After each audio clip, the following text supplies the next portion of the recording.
পুশিনের ঘটনায় সীমান্ত এলাকায় টহল ও নজরদারি বাড়ানো হয়েছে। ৩ জেলায় সীমান্ত দিয়ে পুশিন হওয়া ১১৫ জন বর্ডার গার্ড বাংলাদেশ বিজিবির হেফাজতে রয়েছে। তাদের ভারতে ফেরত পাঠানোর চেষ্টা চলছে। মানবিক কারণে তাদের আশ্রয় ও খাবার দেওয়া হচ্ছে। প্রতিনিধিদের তথ্যচিত্রে ডেস্ক রিপোর্ট। বুধবার ভোরে খাগড়াছড়ির মাটিরাঙ্গা উপজেলার দক্ষিণ শান্তিপুর হাজীপাড়া সীমান্ত দিয়ে বাংলাদেশে প্রবেশ করে ৩টি পরিবারের ২৭ জন। এদের বেশিরভাগ নারী ও শিশু।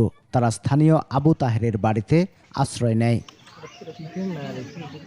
মঙ্গলবার রাতে মাটিরাঙ্গার তাইন্দং সীমান্ত দিয়ে ১৫ জন এবং পানছড়ির রূপসেনপাড়া সীমান্ত দিয়ে আরও ২৪ জনকে পুশ করা হয়।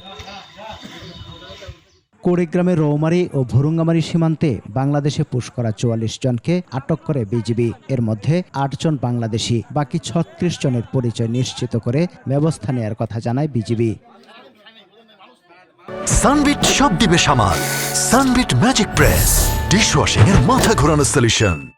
মৌলভীবাজারের কমলগঞ্জের ধলই সীমান্তে জোরপূর্বক প্রবেশ করানো হয় ১৫ নারী, পুরুষ ও শিশুকে। তাদের বিষয়ে যাচাই বাছাই করে ব্যবস্থা নেওয়া হবে। পুশিনের ঘটনায় বাড়ানো হয়েছে নিরাপত্তা ও নজরদারি। সতর্ক আছে সীমান্তবর্তী জেলার পুলিশও। সমর ইসলাম, ডেস্ক রিপোর্ট, ২১ টেলিভিশন।